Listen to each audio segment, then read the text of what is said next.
سیدنا محمد وعلى آلہ وصحبہ وسلم اللہم صلی علی سیدنا محمد وعلى آلہ وصحبہ وسلم اللہم صلی علی سیدنا محمد وعلى آلہ وصحبہ وسلم اللہم صلی علی سیدنا محمد وعلى آلہ وصحبہ مرحبا سید مکی مدنی العربی دل و جاں باد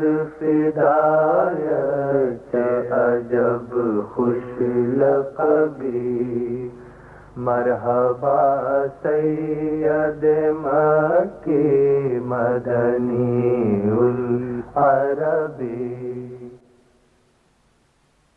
وہ رات کا وقت تھا اور صحرا پہ چھایا ہوا آسمان ستاروں سے جھلمل جھلمل کر رہا تھا۔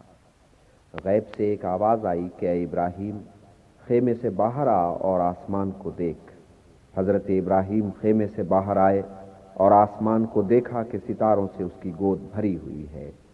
تب آواز سنائی دی کہ اے ابراہیم تیری نسل بھی انہی جگمگاتے ستاروں کی مانند پروان چڑھے گی۔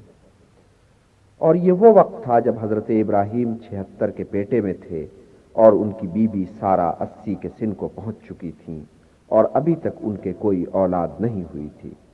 حضرت سارہ نے دوسرے نکاح کی اجازت دے دی کہ شاید اسی سے ان کے شوہر کی نسل چل نکلے۔ اس طرح حضرت ابراہیم نے حضرت ہاجرہ سے دوسرا نکاح کیا۔ ایک بار حضرت ہاجرہ صحرا میں بھٹکتی پھرتی تھیں اور بے کسی کے عالم میں خدا تعالیٰ سے فریاد کرتی تھیں۔ اسی عالم میں کیا دیکھتی ہیں کہ آسمان سے ایک فرشتہ اترا ہے اور کہہ رہا ہے کہ بی بی رو رو کے اپنی جان مت کھو، تیرے خدا نے تیری سن لی، تیری کوکھ ہری ہوگی، تیری کوکھ ہری ہوگی، اور تیری اولاد اتنا پھلے پھولے گی کہ اس کی گنتی نہیں ہو سکے گی، اور دیکھ تو جلدی ایک بیٹا جنے گی، اس کا نام اسماعیل رکھیو۔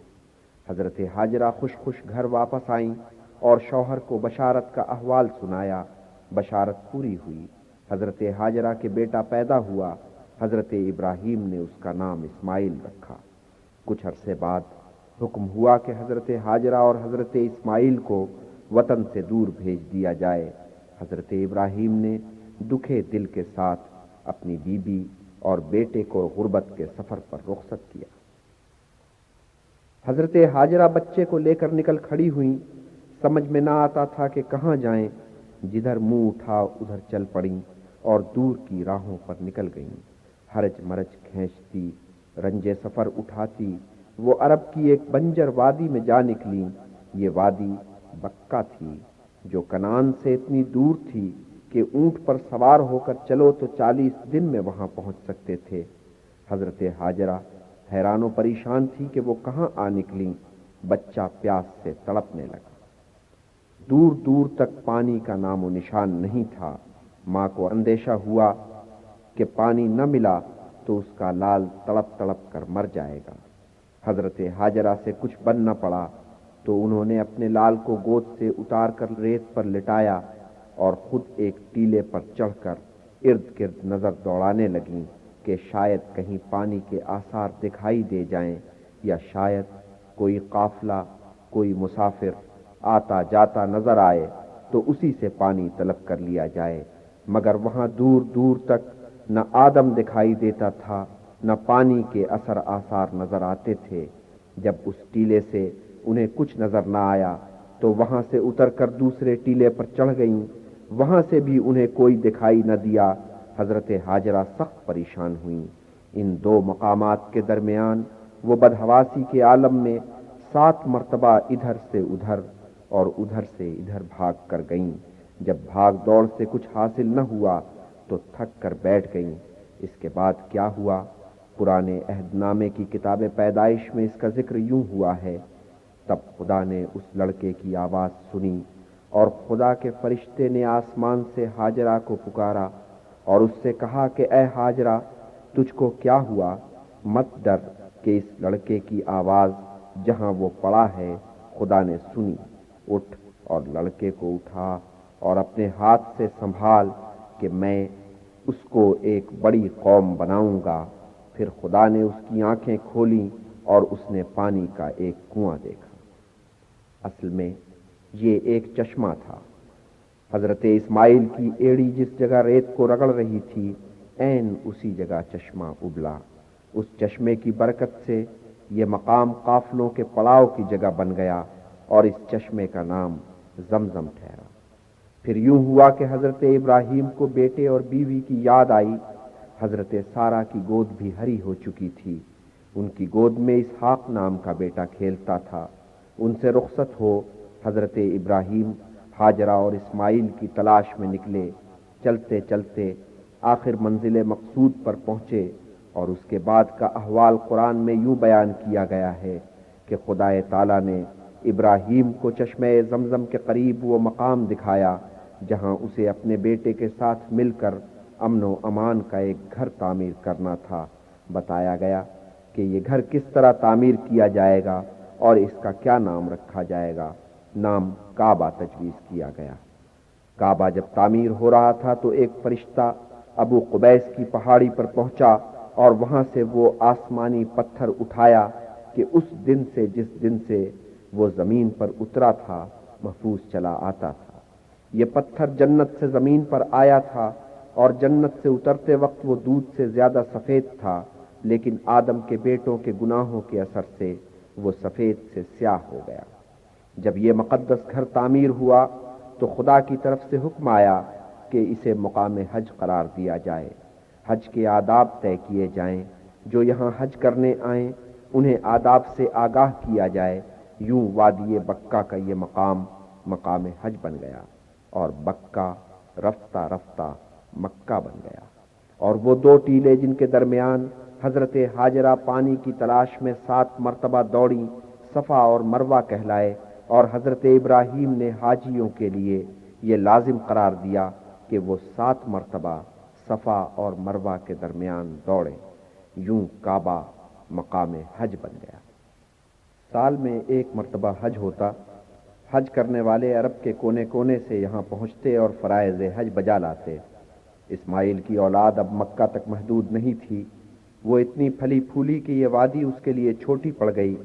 اسماعیل کی آل اولاد مکہ سے نکلی اور دور دور تک جا کر انہوں نے چھاونی چھائی، مگر جو بھی مکہ سے نکلا وہ تبرک کے طور پر چند پتھر یہاں سے لیتا گیا۔ رفتہ رفتہ ہمسائے میں بسنے والے بت پرست قبیلوں کے اثر سے ان پتھروں میں بت بھی شامل ہو گئے، سو جب یہ لوگ حج کرنے آتے تو بت بھی ساتھ لاتے۔ یوں توحید کا تصور دھندلاتا گیا اور کعبہ میں بتوں کا عمل دخل ہوتا گیا۔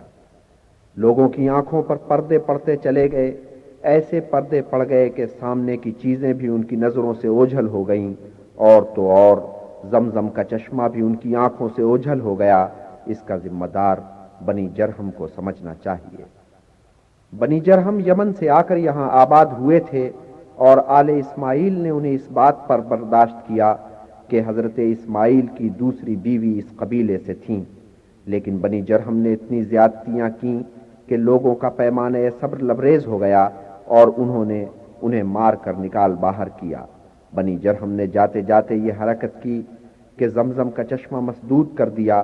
کچھ تو انتقام کا جذبہ کام کر رہا تھا اور کچھ یہ بات بھی تھی کہ کعبہ سے جو انہوں نے قیمتی اشیاء سمیٹی تھیں وہ انہوں نے یہاں دفن کر دی تھیں۔ انہیں امید تھی کہ وہ ایک دن یہاں واپس آئیں گے اور زمزم اور اس کے خزانے کو استعمال میں لائیں گے۔ بنو جرہم کی جگہ بنی خزاعہ نے سنبھالی۔ اب اس قبیلے نے مکہ کی قیادت سنبھالی۔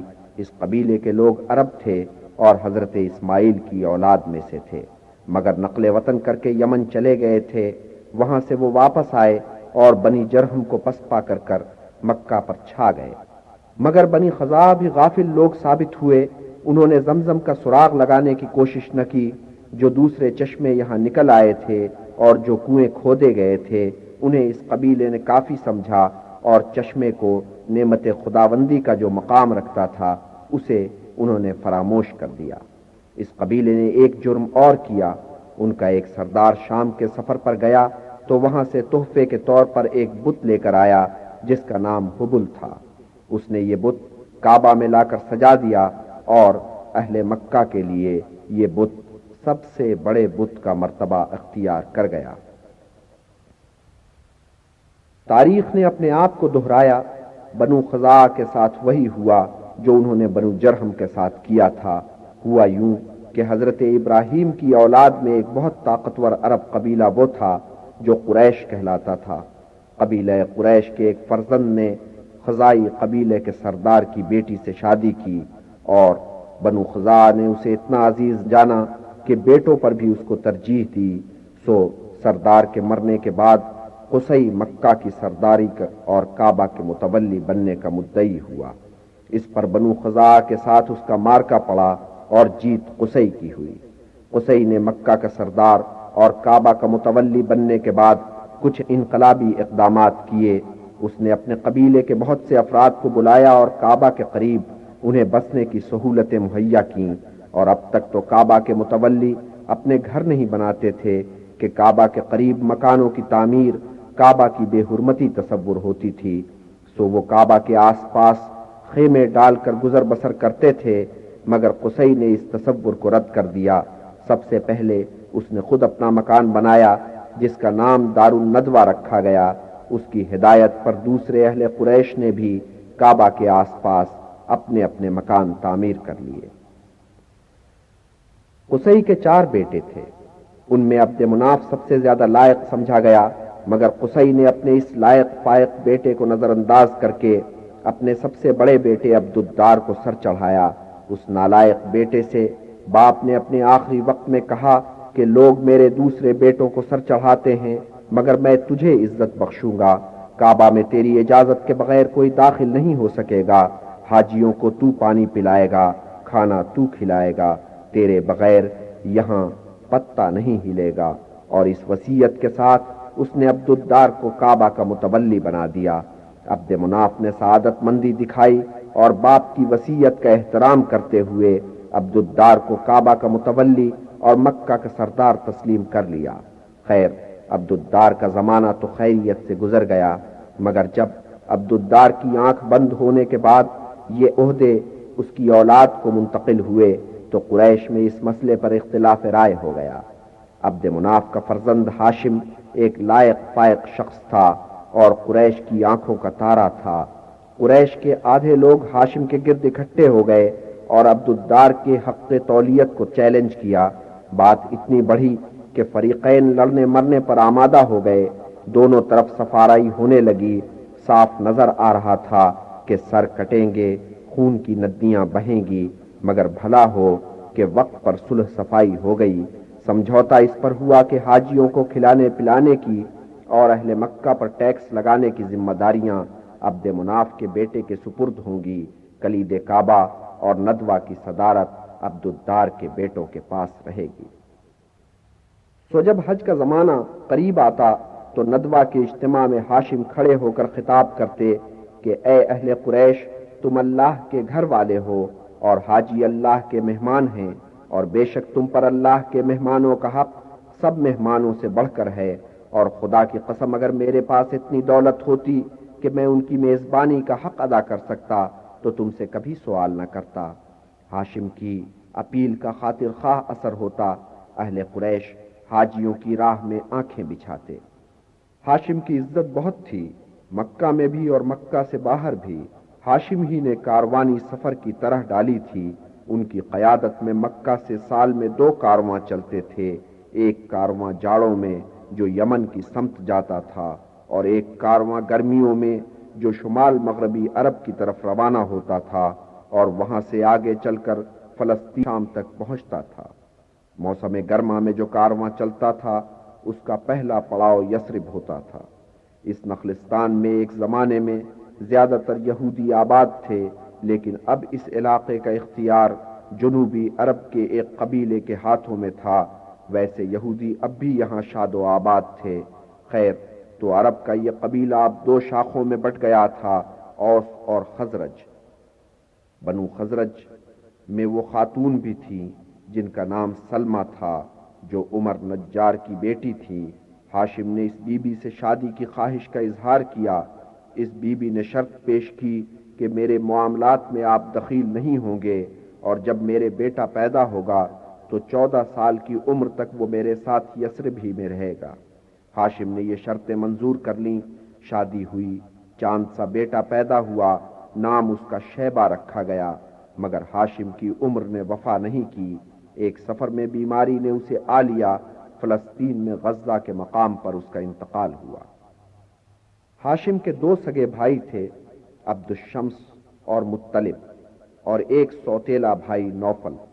عبد الشمس اور نوفل دونوں ہی تجارت کے سلسلے میں لمبے لمبے عرصے کے لیے مکہ سے باہر رہتے تھے، اس لیے حاجیوں کو پانی پلانے اور کھانا کھلانے کی ذمہ داری مطلب بجا لانے لگے۔ رفتہ رفتہ مطلب کو یہ خیال ستانے لگا کہ ان کے بعد یہ ذمہ داری کون سنبھالے گا۔ ایسے میں انہیں اپنے مرحوم بھائی ہاشم کا خیال آیا۔ سوچا کہ یہ ذمہ داری اسی مرحوم کی اولاد کی طرف منتقل ہونی چاہیے۔ یوں تو ہاشم نے 4 بیٹے چھوڑے تھے، 3 دوسری بیویوں سے اور ایک سلمہ سے، مگر جس نے ناموری حاصل کی وہ سلمہ کا نور نظر شیبہ تھا۔ اس کی لیاقت اور قابلیت کی خبریں یثرب سے نکل کر مکہ تک پہنچ رہی تھیں۔ مطلب احوال واقعی معلوم کرنے کے لیے مکہ سے یثرب پہنچے، جیسا سنا تھا بھتیجے کو ویسا ہی پایا۔ اس کی قابلیت دیکھ کر انہوں نے دل ہی دل میں یہ طے کر لیا کہ اس نوجوان کو اپنا جانشین بنایا جائے، مگر مطلب کی بھاوج بیٹے کو مکہ بھیجنے پر آمادہ نہیں تھیں۔ تب مطلب نے سمجھایا کہ بھاوج ذرا یہ تو سوچو کہ تمہارے بیٹے کا مستقبل یثرب میں کیا ہے، اور مکہ میں میرے ساتھ چلے تو کیا ہوگا۔ مکہ عرب کا صدر مقام ہے، وہاں اللہ کا گھر ہے جس کا متولی ہونا ایک بہت بڑا اعزاز ہے۔ شیبہ کا باپ اس مرتبے پر فائز رہ چکا ہے۔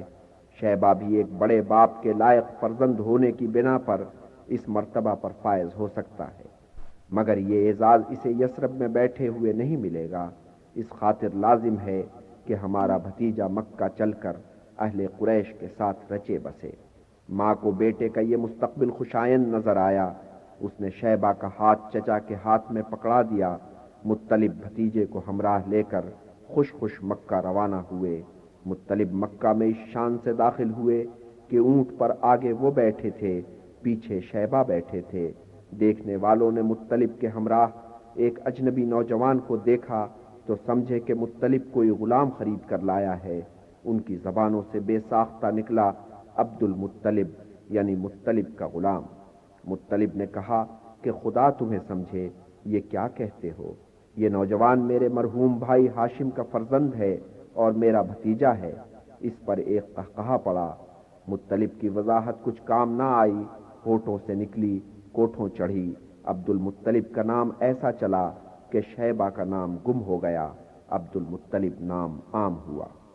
مطلب نے ہاشم کا مال و متاع عبد المطلب کے سپرد کرنا چاہا تو نوفل نے اس تجویز کی سخت مخالفت کی، مگر ادھر مطلب اس تجویز پر ڈٹ گئے اور ادھر یثرب سے بھی عبد المطلب کے حمایتی آن موجود ہوئے۔ نوفل کو منہ کی کھانی پڑی۔ عبد المطلب باپ کے جائز وارث ٹھہرے۔ چند ایک برس بعد مطلب کا انتقال ہو گیا۔ کعبے کے سلسلے میں جو ان کی ذمہ داریاں تھیں وہ عبد المطلب نے سنبھالی، اور ایسا کہ وہ اپنی جگہ پر اتنے مستحکم تھے کہ نوفل اور ان کے ہم نواؤں نے چوں تک نہیں کی، اور عبد المطلب نے بھی یہ ذمہ داریاں اس خوش اسلوبی سے انجام دیں کہ لوگ کہنے لگے کہ یہ نوجوان تو باپ اور چچا سے بھی سبقت لے گیا۔ شمال مغربی سمت میں کعبہ سے متصل ایک چھوٹا سا احاطہ ہے۔ اس کے اندر جو چبوترا ہے اسے حجر اسماعیل کہتے ہیں۔ وجہ تسمیہ یہ ہے کہ ان پتھروں کے نیچے حضرت ہاجرہ اور حضرت اسماعیل کی قبریں ہیں۔ کعبہ سے قرب کے شوق میں عبد المطلب وقتاً فوقتاً اسی چبوترے پر اپنا بستر بچھاتے اور پڑ رہتے۔ ایک شب جب وہ یہاں محو خواب تھے تو انہیں ایک بشارت ہوئی۔ دیکھا کہ کوئی کھڑا ہے اور کہتا ہے کہ اے عبد المطلب اٹھ اور کھود کہ صاف و شیریں برآمد ہو۔ عبد المطلب نے حیران ہو کر پوچھا کہ وہ کیا شے ہے؟ فوراً ہی کہنے والا نظروں سے اوجھل ہو گیا۔ دوسری شب وہ شکل جو پوری طرح نظر نہیں آتی تھی پھر نمودار ہوئی، اور دیکھا کہ کوئی کہہ رہا ہے اے عبد المطلب اٹھ اور کھود اور فیض یاب ہو۔ عبد المطلب پھر حیران ہو کر پوچھتے ہیں کہ وہ کیا شے ہے؟ شکل پھر نظروں سے اوجھل ہو جاتی ہے۔ تیسری شب وہ شکل پھر نمودار ہوتی ہے، پھر ہدایت کرتی ہے اے عبد المطلب اٹھ اور کھود کر خزانہ نکال۔ عبد المطلب حیران ہے کہ یہ کیا حکم ہے، شکل غائب ہو جاتی ہے، مگر چوتھی شب ہدایت وضاحت کے ساتھ کی جاتی ہے اے عبد المطلب اٹھ اور کھدائی کر کے زمزم کو جاری کر۔ عبد المطلب سوال کرتے ہیں زمزم کیا ہے؟ جواب ملتا ہے اے عبد المطلب کھدائی کر تو مایوس نہیں پھرے گا، وہ تیرے جد اعلیٰ کا ورثہ ہے کہ تجھ تک پہنچا ہے، وہ کبھی خشک نہیں ہوگا، سب حجاج کو سیراب کرے گا۔ پھر کہنے والے نے کہا کہ اے عبد المطلب اس مقام کا کھوج لگا جہاں خون ہے اور گوبر ہے اور چیوٹیوں کا گھر ہے اور کوے ہیں۔ اور اے عبد المطلب اپنے رب سے دعا کر کے چشمہ اپنے پاک صاف پانی کے ساتھ سدا بہتا رہے اور حاجیوں کو سیراب کرتا رہے۔ اب نور کا تڑکا تھا۔ عبد المطلب نے اٹھ کر کعبہ کا طواف کیا، حجر اسود کو بوسہ دیا اور جس دعا کی انہیں ہدایت کی گئی تھی وہ دعا کی۔ جب وہ دعا کر رہے تھے تو بازوؤں کی پھڑپھڑاہٹ سنائی دی، ایک کوا اترا، پھر دوسرا کوا اڑ کر آیا اور اسی جگہ اترا، اور عبد المطلب نے دیکھا کہ یہ کوے ان دو بت نما پہاڑیوں کی طرف بڑھ رہے ہیں جو عین کعبہ کے سامنے کوئی 100 گز کے فاصلے پر واقع ہے۔ کووں کو پتا تھا اور عبد المطلب کو بھی کہ یہاں ریت میں ہمیشہ خون موجود رہتا ہے کہ اہل قریش اپنے جانوروں کی قربانیاں یہیں دیتے ہیں۔ یہاں گوبر بھی ریت میں رلا ملا نظر آ رہا تھا اور پھر چیوٹیوں کا ایک گھر بھی دکھائی دیا۔ تب عبد المطلب اپنے گھر گئے، 2 کدال اٹھائے اور اپنے بیٹے حارث کو ساتھ لیا۔ اس مقام پر واپس آ کر باپ بیٹے نے کدال چلانے شروع کیے۔ کدال کی آواز نے لوگوں کو چونکایا۔ دیکھتے دیکھتے ایک بھیڑ اکٹھی ہو گئی۔ پہلے لوگ حیران ہوئے کہ باپ بیٹے یہ کیا کر رہے ہیں، پھر انہیں خیال آیا کہ یہ مقام تو قربان گاہ ہے اور یہ 2 پہاڑیاں تو بت ہیں جن کی وہ پرستش کرتے ہیں۔ یہاں کدال چلانا اس مقام کی بے حرمتی ہے، ہر چند کہ وہ عبد المطلب کا بہت احترام کرتے تھے، لیکن ان سے رہا نہ گیا۔ انہوں نے بڑھ کر احتجاج کیا اور کہا کہ ہم یہ بے حرمتی نہیں ہونے دیں گے۔ مگر عبد المطلب کا عزم راسخ تھا۔ انہوں نے حارث سے کہا کہ اے میرے بیٹے، مجھے یہ فریضہ بہرحال سر انجام دینا ہے، سو میں کدال چلاتا ہوں اور تو نگاہ رکھ کہ کوئی مائی کا لال میرے قریب نہ آئے۔ یہ سخت کشیدگی کی گھڑیاں تھیں، کتنے لوگ مرنے مارنے پر تلے ہوئے تھے، ادھر باپ بیٹے ڈٹے ہوئے تھے۔ خیر ان میں ایسے لوگ بھی تھے جو ان بتوں کی حرمت کے سرے سے قائل ہی نہیں تھے۔ ان کا خیال تھا کہ یہ بنو جرہم سے تھے، ایک عورت ایک مرد۔ انہوں نے کعبہ کی بے حرمتی کی تھی جس کی وجہ سے ان پر یہ عذاب نازل ہوا اور وہ پتھر کے بن گئے۔ تو یوں لوگوں میں اختلاف پیدا ہو گیا۔ ادھر عبد المطلب لوگوں کے رد عمل سے بے نیاز کدال چلائے جا رہے تھے۔ اچانک کدال ایک پتھر سے ٹکرایا اور پانی ابل پڑا۔ عبد المطلب نے جوش مسرت میں نعرہ بلند کیا اور رب کا شکر ادا کیا۔ لوگ جو منتشر ہونے لگے تھے پھر اکٹھے ہو گئے۔ وہ حیران ہو کر دیکھ رہے تھے کہ جہاں آج تک خاک اڑتی تھی وہاں اب ایک چشمہ ابل رہا ہے۔ مزید کھدائی پر وہ خزانہ برآمد ہوا جو بنو جرہم یہاں گاڑ داغ گئے تھے۔ اس پر ایک قضیہ کھڑا ہو گیا، سب اس میں حصہ بٹانے پر تلے ہوئے تھے۔ آخر بات اس پر آ کے ٹھہری کہ قرآن اندازی کر لی جائے۔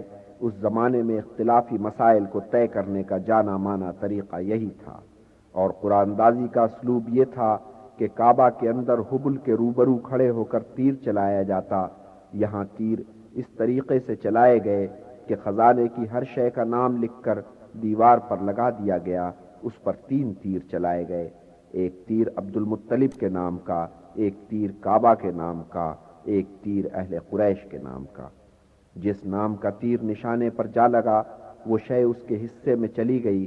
یوں اس خزانے کی کچھ اشیاء عبد المطلب کے حصے میں آئیں، کچھ قریش کے بیچ تقسیم ہوئیں، کچھ کعبہ کی ملکیت قرار پائی۔ باقی چشمہ زمزم پر بنو ہاشم کا اختیار تسلیم کر لیا گیا۔ پانی پلانے کے فرائض تو بنو ہاشم ہی کے سپرد تھے۔ زمزم کے معاملے میں عبد المطلب سرخرو ہوئے، مگر اسی واقعے نے ان کے ہاں ایک احساس محرومی بھی پیدا کیا۔ انہیں پہلی مرتبہ احساس ہوا کہ اولاد کے معاملے میں تو وہ بہت غریب ہیں۔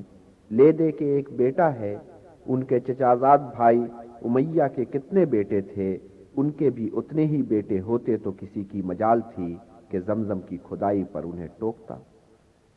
انہوں نے دعا کی کہ اے میرے رب، اگر میرے 10 بیٹے ہوں اور 10 کے 10 پھلیں پھولیں تو میں ایک بیٹا تیری راہ میں قربان کروں گا۔ دعا قبول ہوئی۔ عبد المطلب کے 9 اور بیٹے پیدا ہوئے۔